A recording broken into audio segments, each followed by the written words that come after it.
And the by far worst part about it is that everyone knows it's fake, everyone knows it's kind of pointless. It's still, like, all of the DJs still promote it.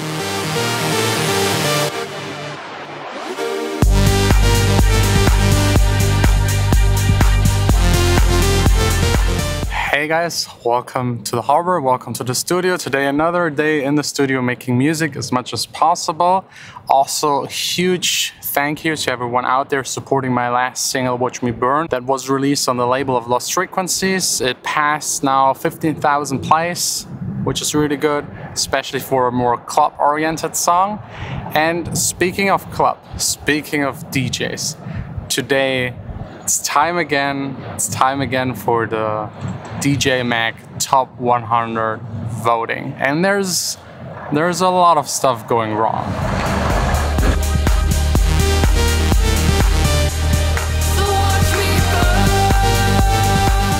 So let's start with the obvious. The DJ Mag Top 100 is a pool. Like you vote for your favorite DJ as a fan, and this way the DJ that gets the most votes is up on spot number 1. So I think it's pretty obvious to everyone that it's not the best DJ that is on spot number 1, it's the one that is the best in getting the most people to vote. Huge difference. Then there's a lot of controversy. I think like 3-4 years ago, Dimitri Vegas and Like Mike, they were like handing out, like they organized people to stand at Tomorrowland and I think Perucaville, big festivals, and people had on iPads the possibility to vote for them. And in some cases, their name was already in there, so people just like voted what they were supposed to vote for, which is really shady. The DJ Mag Top 100 guys, they banned it officially, but it's still, of course, happening. And then you got a lot of fake votes from Asia and a lot of other shady things happening. Giveaways if you vote for someone. I mean, that's the current status. So that was always going on, always weird. On top of that, there's always like the big debate. Who is a good DJ? Is it who produces the best music? But that would be then the top 100 producers. Is it the one that plays in front of the most people? I mean, like, even like the hardcore fan won't be able to like go to every single event of every DJ, listen to all of them. One day a DJ has a good set, one day a bad set. Sometimes the club or the festival is just not full, maybe it rains. Like, it's really hard to judge something like who's the best DJ. Is it the most skillful person that does the most tricks? It just doesn't work that way. It's a popularity thing, which is heavily skewed by a lot of faking going on. That's how it was always like and will probably always be like. But this year, it's even weirder. Last year was already weird, but this year it's extra weird because there was no DJing. There was no festivals. Tomorrowland canceled, Perucaville canceled, everything canceled. Every club, at least here in Germany, didn't open for an entire year. There was no DJ DJing that you could judge. And same for almost the entire world. There was nothing happening. So now voting for your favorite DJ is even worse. Like, it even makes less sense. And the by far worst part about it is that everyone knows it's fake, everyone knows it's kind of pointless. It's still, like, all of the DJs still promote it, and I can understand it, because the higher you're up in the top 100, the more money you'll make the next year, 100%. That's just how it works. Everyone wants to have the #1 DJ. No one cares for spot 99. And I can also understand the DJ Mag Top 100, the DJ Mag, the ones organizing it, for still doing it, because they make a ton of money. They also do a ton of charity stuff, which is really great.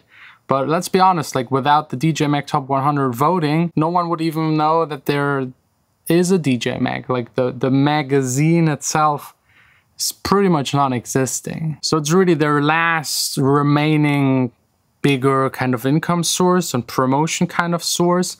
And what a lot of people don't know, and I didn't know back then, is that you can buy advertisement. Like DJs, big DJs, go to the DJ Mag Top 100 and they buy advertisement on the DJ Mag voting site. That's really shady. For example, in Germany, if you vote for like a politician, there is like a voting, you go there and vote.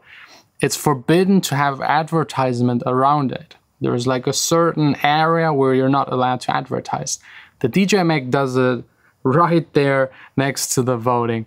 Very shady. I don't know if it's this year also, but last year and the year before it was definitely there.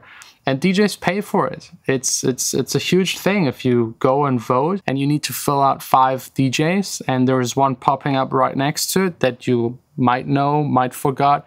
It's more likely you put the person in there. And if you think that's bad, it gets even worse. There's a story.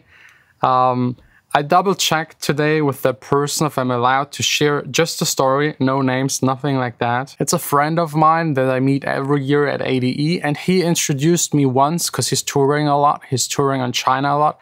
He introduced me to someone in China, a DJ from China, that tried to get into DJ Mag Top 100. And he told me that he faked it.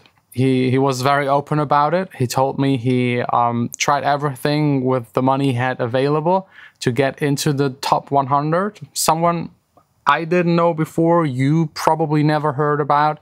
He had enough votes to get in the top 100, but the DJ Mag contacted him, telling him, hey, we know that there's something weird going on with your votes. There's no way we can put you in the top 100. No way. We'll get a shitstorm like with some other Chinese DJ that ended up in the top 100. Let's put you in the top 150. You don't tell anyone about it.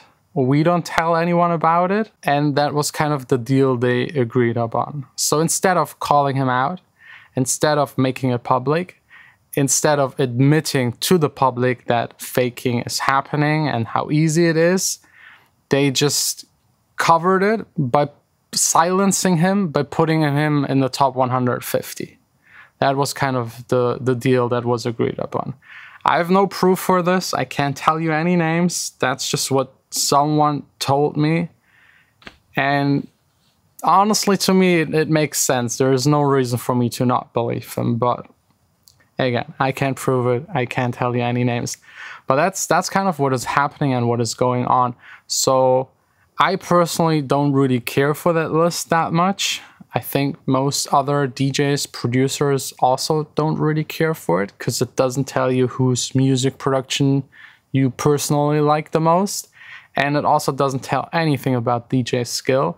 It's really just whoever understands the game of getting up in that list. That's kind of the game. Like getting up in that list, that's like what you're good at. If you're up on that list, that's it. But anyways, that's all I wanted to say. If you want to go vote, go and vote. If you don't care about it, then just don't care about it. In a year like this where no one DJ'd, it's very silly. But let me know what you think about it. Do you think it's like fake entirely? It's pointless? Do you agree with the DJ Top 100? Let me know. And tomorrow, back again here in the studio. For me, the rest of the day, I really need to focus on working on the follow-up single for Lost Frequency on his label. It doesn't have a name yet, but it's sounding very promising.